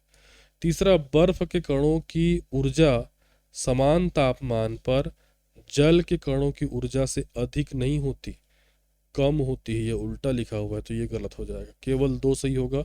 आंसर जाएगा आपका बी। देखो, समान तापमान पर जल के कणों की ऊर्जा बर्फ के कणों की ऊर्जा से अधिक होती है, क्योंकि जल में संलयन की गुप्त ऊष्मा अर्थात अतिरिक्त ऊर्जा होती है, जो अवस्था परिवर्तन के दौरान वो एब्जॉर्व करता है। तो यहाँ पे उल्टा लिख दिया है ना, बर्फ के कणों की ऊर्जा समान तापमान पर जल के कणों की ऊर्जा से अधिक होती है। अधिक नहीं होगी, बर्फ का कम होगा, पानी का अधिक होगा। तो ये गलत हो जाएगा। तो आंसर जाएगा केवल दो। अगला प्रश्न देखिए, जब ताप दीप्त विद्युत बल्ब दीप्तिमान होता है तब। इतना शुद्ध हिंदी पागल हो जाएगा आदमी। ताप दीप्त विद्युत बल्ब कहने का मतलब जो पहले के फिलामेंट वाले लाइट नहीं आते थे, ऐसे लाइट, ऐसे लाइट, ऐसा फिलामेंट, 100 वाट का बल्ब जिसको अपन बोलते थे ना, है ना। तो वो जब जलता है, दीप्तिमान होता है मतलब जलता है, तब क्या होता है? ए, विद्युत ऊर्जा पूर्णतया प्रकाश ऊर्जा में परिवर्तित होती है। बी, विद्युत ऊर्जा आंशिक रूप से प्रकाश ऊर्जा और आंशिक रूप से ताप ऊर्जा में परिवर्तित होती है। सी, प्रकाश ऊर्जा विद्युत ऊर्जा में परिवर्तित होती है। डी, विद्युत ऊर्जा चुंबकीय ऊर्जा में परावर्तित होती है। तो इसका राइट आंसर जाएगा आपका बी। उस टाइप के जो बल्ब पहले होते थे, आपने देखा होगा, वो काफ़ी गर्म होते थे, काफ़ी गर्म। आजकल के तो आप एलईडी कुछ होगे तो उतना गर्म नहीं रहता है, नहीं के बराबर। लेकिन ये काफ़ी गर्म होते थे, क्योंकि उसमें टंग जो आपका फिलामेंट है वो जलता था, है ना। तो जो पहले के बल्ब होते थे, जो 100 वाट के अपन बल्ब बोलते हैं, फिलामेंट वाले बल्ब बोलते हैं, उसमें प्रकाश उत्पन्न कैसे करते थे? फिलामेंट को इतना गर्म करो कि वह जल के चमकने लगता था। तो इस प्रक्रिया में विद्युत ऊर्जा का एक बड़ा हिस्सा जो है वो ताप ऊर्जा या ऊष्मा ऊर्जा में व्यर्थ होता था, और बाकी हिस्सा जो है वो दृश्य प्रकाश देता है। तो इसमें आंशिक रूप से प्रकाश ऊर्जा दिया और आंशिक रूप से ताप ऊर्जा में वो व्यर्थ हो गया। इसी को तो रोकने के लिए फिर आपका CFL आया, फिर अभी वर्तमान में हम LED यूज़ कर रहे हैं। भविष्य में कुछ और टेक्नोलॉजी आ जाएगी और एनर्जी सेवर आ जाएगा।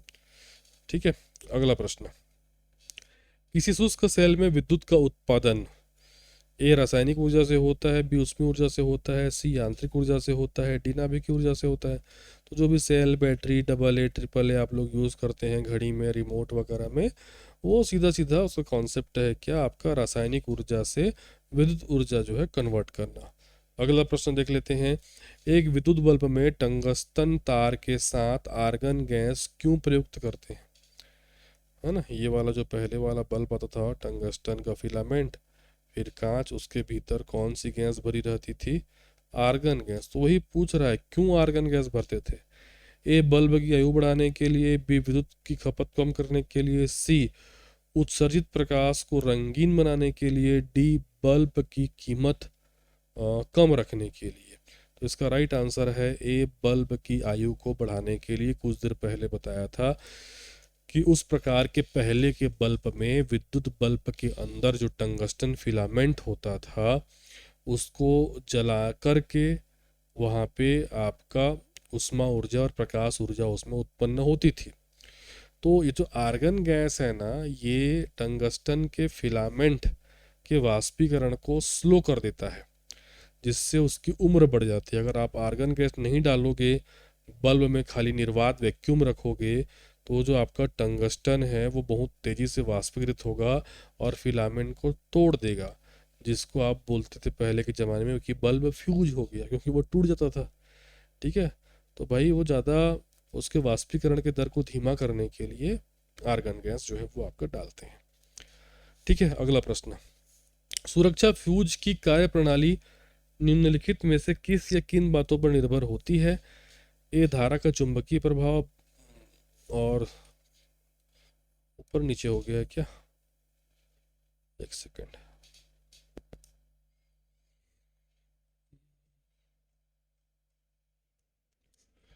हाँ, सुरक्षा फ्यूज की जो कार्य प्रणाली होती है वो किन किन चीज़ों पर जो है वो आपका निर्भर करती है? ए, धारा का चुंबकीय प्रभाव, फिर दूसरा है, ऊपर नीचे हो गया है, दूसरा धारा का रासायनिक प्रभाव, तीसरा धारा का परिमाण, चौथा धारा का उष्मीय प्रभाव। अब इसमें से क्या सही होगा? ए 1 2 3 4, बी 1 2 और 3, सी 3 और 4, डी केवल 4। सुरक्षा फ्यूज कैसा उपकरण होता है, कैसे काम करता है? तो जो भी विद्युत सर्किट होता है उसको अत्यधिक वोल्टेज से या अत्यधिक धारा से बचाता है। तो ये जो फ्यूज वायर होते हैं ये मुख्यतः विद्युत धारा के ऊष्मीय प्रभाव पर आधारित होते हैं।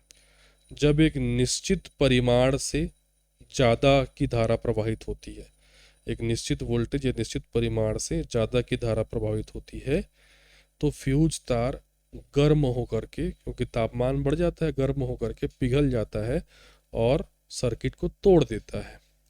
तो जो भी हमारे विद्युत उपकरण रहते हैं वो सेफ रहते हैं। ठीक है, तो सीधा सीधा खेल है धारा के परिमाण का और धारा के ऊष्मीय प्रभाव का, धारा के परिमाण का और धारा के ऊष्मीय प्रभाव का। तो आंसर जाएगा सी 3 और 4।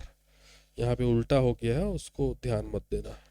ठीक है, धारा के चुंबकीय प्रभाव का, धारा के रासायनिक प्रभाव का फ्यूज की कार्य प्रणाली से कोई भी प्रत्यक्ष संबंध नहीं है बेटा। ठीक, अगला क्वेश्चन देखिए। कुछ समय प्रयोग में आने के बाद बड़े ट्रांसफार्मर गर्म हो जाते हैं, इसका कारण क्या है? पहला, धारा ट्रांसफार्मर में ऊष्मा उत्पन्न करती है, बिल्कुल सही करती है। ठीक है, कैसे भाई ऊष्मा उत्पन्न करेगी? विद्युत धारा का ऊष्मीय प्रभाव है ना। इसको कॉपर लॉस भी कहते हैं। ट्रांसफार्मर की जो वाइंडिंग होती है उसमें विद्युत धारा प्रवाहित होने से उसके प्रतिरोध के कारण उसमें ऊष्मा उत्पन्न होती है, जिसको कॉपर लॉस भी कहते हैं। ट्रांसफार्मर में हिस्टेरेसिस हानि होती है, ये वर्ड भी सही है। हिस्टेरेसिस हानि क्या होता है? जब ट्रांसफार्मर के कोर में चुंबकीय क्षेत्र बार बार उलटता पलटता है, चुंबकन विचुंबकन होता है, उसके चलते ऊर्जा का नुकसान होता है, इसको ही हिस्टेरेसिस हानि कहते हैं। और यही बाद में फिर ऊष्मा के रूप में प्रकट होता है, हीट के रूप में जनरेट होता है। तीसरा है, शीतलन के लिए प्रयुक्त द्रव गर्म हो जाता है। कूलेंट के लिए जो आपका द्रव यूज़ करते हैं, तो बड़े ट्रांसफार्मर में इसके लिए तेल वगैरह का यूज़ करते हैं। आपने देखा होगा ट्रांसफार्मर से तेल वगैरह टपकते रहता है। तो जब ट्रांसफार्मर काम करता है तो हिस्टेरेसिस हानि, ऊष्मा हानि के चलते जो भी ऊष्मा निकलती है उससे ये तेल क्या हो जाता है? गर्म हो जाता है। तो भाई कूलेंट ही गर्म हो गया तो ट्रांसफार्मर तो गर्म होगा ही होगा। तो तीसरा चीज़ भी सही है, तो आंसर जाएगा डी। 1 2 और 3 तीनों सही है। अगला प्रश्न देखिए। पृथ्वी के चुंबकीय क्षेत्र का क्षैतिज घटक शून्य होता है। ए, चुंबकीय भूमध्य रेखा इक्वेटर पर मतलब विषुवत रेखा पर, बी, चुंबकीय ध्रुवों पर मतलब पोल पर, सी, दक्षिणी तथा उत्तरी ध्रुवों पर, अच्छा ये अलग है, नॉर्थ पोल और साउथ पोल, और डी है आपका कहीं भी नहीं। ठीक है, तो पृथ्वी का जो चुंबकीय क्षेत्र का क्षैतिज घटक होता है वो शून्य होता है चुंबकीय ध्रुवों पर। पृथ्वी के चुंबकीय क्षेत्र का क्षैतिज घटक, अगर आप देखोगे अधिकतम अधिकतम जो है क्षैतिज घटक इस भूमध्य रेखा या इस इक्वेटर पे अधिकतम होता है, ठीक है। और जो चुंबकीय ध्रुव होते हैं उन पर शून्य होता है। चुंबकीय ध्रुवों पर चुंबकीय क्षेत्र रेखाएं पृथ्वी की सतह की क्या होती हैं, लंबवत होती हैं। तो जब वहां पे लंबवत होगी तो वहां पे कोई क्षैतिज घटक होगा ही नहीं, अर्थात क्षैतिज घटक वहां पे क्या होगा, आपका शून्य होता है। अगला प्रश्न, वान डे ग्राफ जनित्र का उपयोग किया जाता है। ए आवेशित कणों को त्वरित करने के लिए, बी वृहत धारा जनन के लिए, सी विद्युत क्षेत्र जनन के लिए, डी उच्च आवृत्ति वोल्टता जनन के लिए। अब ये वान डे ग्राफ जनित्र क्या होता है, ये एक प्रकार का इलेक्ट्रोस्टैटिक जनरेटर होता है बेटा, जो यूज होता है अत्यधिक उच्च वोल्टेज क्रिएट करने के लिए। अत्यधिक उच्च वोल्टेज से मेरा मेरा आशय लाखों वोल्ट है, ठीक है। तो इतना अधिक जो आपका उच्च वोल्टेज है, इसका उपयोग मुख्य रूप से जितने भी आपके चार्ज पार्टिकल होते हैं, लाइक प्रोटॉन होते हैं, इलेक्ट्रॉन होते हैं, उनको एक्सलरेट करने के लिए, उनको त्वरित करने के लिए इसका उपयोग करते हैं। और ख़ास करके जो न्यूक्लियर फिजिक्स होता है ना, उसमें जो एक्सपेरिमेंट होते हैं परमाणु भौतिकी में, उसके लिए इसका यूज़ होता है वान डे ग्राफ जनित्र का, है ना। तो इसका आंसर सही क्या होगा, ए होगा। आवेशित कण, चार्ज पार्टिकल, प्रोटॉन, इलेक्ट्रॉन आदि को एक्सलरेट करने के लिए, त्वरित करने के लिए इसका प्रयोग होता है। अगला क्वेश्चन देख लेते हैं। कथन वाला प्रश्न है, कथन एक, यह आवश्यक नहीं कि प्रत्येक दंड चुंबक में एक उत्तर ध्रुव और एक दक्षिण ध्रुव हो। और कथन दो, चुंबकीय ध्रुव युग्म में होते हैं। पहला कथन तो देखो गलत है। यह आवश्यक नहीं कि प्रत्येक दंड चुंबक में एक उत्तर ध्रुव और दक्षिण ध्रुव, हर दंड चुंबक में नॉर्थ पोल साउथ पोल होगा। यदि आप तोड़ोगे तो फिर ये साउथ पोल, फिर ये नॉर्थ पोल हो जाएगा। चुंबकीय ध्रुव हमेशा मौजूद होते हैं। यदि आप एक दंड चुंबक को दो टुकड़ों में तोड़ते हैं तो प्रत्येक टुकड़ा अपने आप में एक नया चुंबक बनेगा और एक सिरा नॉर्थ पोल, एक सिरा साउथ पोल बनेगा। तो पहला कथन तो गलत है। दूसरा, चुंबकीय ध्रुव युग्म में होते हैं, यह सही है। जो चुंबकीय ध्रुव होते हैं ये हमेशा युग्म में होते हैं, एक उत्तर ध्रुव और एक दक्षिणी ध्रुव। आप चुंबकीय ध्रुवों को एक दूसरे से अलग नहीं कर सकते, ये हमेशा पेयर में ही रहेगा। तो पहला तो सत्य है, पहला तो असत्य है, दूसरा सत्य है। मतलब पहला आपका असत्य है, दूसरा सत्य है। आंसर जाएगा आपका डी, ठीक है। अगला प्रश्न चलिए देखते हैं। किसी पूर्ण चालक खोखले पिंड के अंदर का विद्युत क्षेत्र क्या होता है, 4p अनंत, शून्य, पिंड की आकृति पर निर्भर करता है। तो जब भी चालक, पूर्ण चालक खोखले पिंड की अगर हम बात करें तो उसके अंदर का जो आपका विद्युत क्षेत्र होता है वो आपका शून्य होता है। इसको इलेक्ट्रोस्टैटिक शील्डिंग भी कहा जाता है, बहुत सारी हॉलीवुड मूवीज में आपने देखा होगा, ठीक है। कि जब भी इस प्रकार का सिस्टम बनाया जाता है कि एक पूर्ण चालक या किसी भी चालक के अंदर अगर खोखला हम बना करके एक स्थिर विद्युत संतुलन की स्थिति में रखते हैं तो चालक के अंदर किसी भी मुक्त आवेश बाहरी विद्युत क्षेत्र के विपरीत दिशा में गति करता है और इस तरह स्वयं एक आंतरिक क्षेत्र बनाता है और बाहरी क्षेत्र को वो क्या कर देता है, रद्द कर देता है।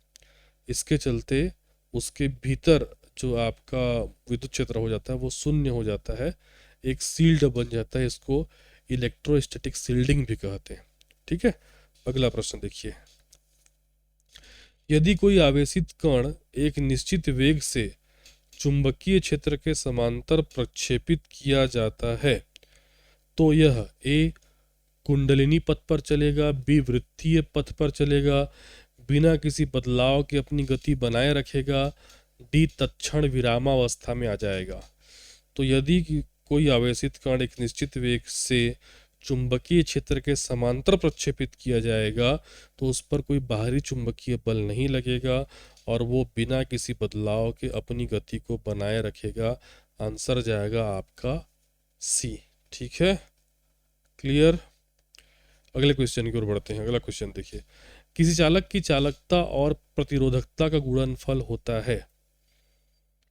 हम्म यह अनुपयुक्त दाब पर निर्भर करता है, यह चालक में प्रवाहित धारा पर निर्भर करता है, यह सभी चालकों के लिए समान होता है और अलग अलग चालक में अलग अलग होता है। किसी चालक की चालकता और प्रतिरोधकता, इनके बीच एक संबंध मैंने आपको कई बार बोला है कि चालकता और प्रतिरोधकता एक दूसरे के क्या होते हैं, व्युत्क्रमानुपाती होते हैं। होता है ऐसा, चालकता बराबर एक बटे प्रतिरोधकता बोल सकते हो। अब इन दोनों को गुणा करोगे तो क्या होगा, चालकता गुणित प्रतिरोधकता बराबर मान क्या आएगा, एक, और यह एक क्या हो जाएगा, कांस्टेंट हो जाएगा, यह एक स्थिरांक हो जाएगा जो कि सभी चालकों के लिए समान होगा। ठीक है, तो आंसर क्या हो जाएगा, सी। अगला प्रश्न, विद्युत ऊर्जा की बचत करने तथा पर्याप्त प्रकाश पाने के लिए हम CFL का उपयोग करते हैं। CFL का पूरा रूप क्या है? ये क्वेश्चन ही गलत है ना, आउटडेटेड क्वेश्चन की श्रेणी में रखा जाए इसको, क्योंकि अब CFL से हम आगे बढ़ चुके हैं और LED लाइट्स का यूज़ करते हैं, लाइट एमिटिंग डायोड का। पहले CFL का यूज़ करते थे। CFL का जो आपका फुल फॉर्म होता है कॉम्पैक्ट फ्लोरोसेंट लैम्प। कहाँ है, कॉम्पैक्ट फ्लोरोसेंट लैम्प, आंसर जाएगा आपका D. CFL compact fluorescent lamp, ये पहले के जो फ्लोरोसेंट ट्यूबलाइट होते थे उसका कॉम्पैक्ट फॉर्म है। ठीक है, अगला, अच्छा, तड़ित आघातों से भवनों को बचाने के लिए तड़ित चालकों का उपयोग किया जाता है। तड़ित चालकों के संबंध में निम्नलिखित कथनों में से कौन सा सत्य है? पहला, तड़ित चालक अपने शीर्ष पर एक विद्युत क्षेत्र बनाते हैं जिससे कि तड़ित अधिमान्य रूप से इसी पर आघात करे, बिल्कुल सही। दूसरा, तड़ित चालक भवन की सतह पर आवेश को एक समान वितरित कर आघात के प्रभाव को क्या करते हैं, आपका कम कर देते हैं। भाई वो वितरित कहाँ करता है, वो तो अपने ऊपर समा करके नीचे ले जाता है। तड़ित चालक वितरित करने का काम नहीं करता, बल्कि तड़ित चालक जो होता है वो जो भी बिजली गिरेगा आवेश को सीधा अपने में समा करके धरती तक ले जाता है, तो ये गलत है। तीसरा, तड़ित चालक सारे आवेश धारा को भूमि के काफी अंदर तक ले जाते हैं, ये सही है। तड़ित चालकों को भवन से किसी ऊंचे स्थान पर ही स्थापित किया जाना चाहिए, बिल्कुल, ये भी सही है। तो 1, 3 और 4 सही है, आंसर जाएगा आपका सी। अगला प्रश्न, चुंबकीय याम्योत्तर ए उत्तर दक्षिण के अनुदिश काल्पनिक रेखा है, बी काल्पनिक बिंदु है, सी काल्पनिक ऊर्ध्वाधर तल है, डी काल्पनिक क्षैतिज तल है। तो जो चुंबकीय याम्योत्तर होता है किसी स्थान पर पृथ्वी के चुंबकीय क्षेत्र की दिशा से गुजरने वाला एक ऊर्ध्वाधर तल होता है। यह ऐसा ऊर्ध्वाधर तल होता है जिसमें स्वतंत्र रूप से लटकाया हुआ चुंबक विराम अवस्था में आता है। तो चुंबकीय यामोत्तर क्या है, एक काल्पनिक ऊर्ध्वाधर तल होता है। ठीक है, अगला क्वेश्चन देखिए, निम्नलिखित में से कौन सा यंत्र निम्न वोल्टता की प्रत्यावर्ती धारा को उच्च वोल्टता की प्रत्यावर्ती धारा में तथा इसके विलोमतः परिवर्तित करता है? तो भाई किसी भी वोल्टेज को अप करना, वोल्टेज को डाउन करने का काम किसका होता है, ट्रांसफार्मर का होता है। ट्रांसफार्मर वोल्टेज स्टेप अप करते हैं, है ना, वोल्टेज बढ़ाना, और वोल्टेज स्टेप डाउन करते हैं, वोल्टेज घटाना। और किस प्रकार की धारा के लिए करते हैं, हमेशा ये काम करते हैं किस पे, प्रत्यावर्ती धारा पे, अल्टरनेट करंट के साथ ही ट्रांसफार्मर काम करता है। ठीक है, अगला प्रश्न, निम्नलिखित भौतिक राशियों में से किसका प्रभाव एक प्रतिरोधक के प्रतिरोध पर नहीं पड़ता है? ए उसमें गुजरने वाली धारा का, बी इसकी लंबाई का, सी प्रतिरोधक में प्रयुक्त पदार्थ की प्रतिरोधकता का, डी बेलन के अनुप्रस्थ काट के क्षेत्रफल का। ठीक है, तो कोई भी जो बेटा प्रतिरोधक होता है उस प्रतिरोधक का प्रतिरोध का फॉर्मूला क्या होता है ना। प्रतिरोध R बराबर होता है रो ए एल। ठीक है, अब इसमें रो क्या है, रो है पदार्थ की प्रतिरोधकता, है ना। रो जो साइन है वो पदार्थ की प्रतिरोधकता है। ठीक है, उसके बाद जो ए है, ए मतलब क्या है आपका, अनुप्रस्थ काट का क्षेत्रफल, तार के अनुप्रस्थ काट का क्षेत्रफल। और एल क्या है, लेंथ है, लेंथ ऑफ रेजिस्टेंस, प्रतिरोधक की क्या है ये, लंबाई है। तो प्रतिरोध आर बराबर रो ए एल, इन तीनों पर तो निर्भर करेगा, पदार्थ की प्रतिरोधकता पर क्या करेगा आपका, निर्भर करेगा। ठीक है, अनुप्रस्थ काट के क्षेत्रफल पर भी निर्भर करेगा, प्रतिरोधक की लंबाई पर भी निर्भर करेगा, बस इसमें गुजरने वाली धारा पर यह निर्भर नहीं करेगा। तो आंसर जाएगा आपका ए। ठीक है, अगला, किसी पी प्रकार के अर्धचालक में बहुसंख्यक आवेश वाहक क्या होते हैं। ए मुक्त इलेक्ट्रॉन, बी चालन इलेक्ट्रॉन, सी आयन, डी होल। इसका अरे राइट आंसर दिया हुआ है क्या, इसका राइट आंसर है डी होल, है ना। देखो, एक जो इस प्रकार के अर्धचालक होते हैं पी प्रकार के, उनको एक शुद्ध अर्धचालक जैसे कि जर्मेनियम हो गया, सिलिकॉन हो गया, उसमें अशुद्धि जैसे कि बोरान, गैलियम आदि मिला करके बनाया जाता है। ठीक है, अशुद्धियाँ इसलिए मिलाई जाती हैं ताकि इनको जब कोवेलेंट बॉन्ड सा संयोजक बंद बनाना होता है तो एक इलेक्ट्रॉन की कमी को ये पूरा कर देती हैं, जिससे एक होल उत्पन्न हो जाता है, एक छिद्र उत्पन्न हो जाता है।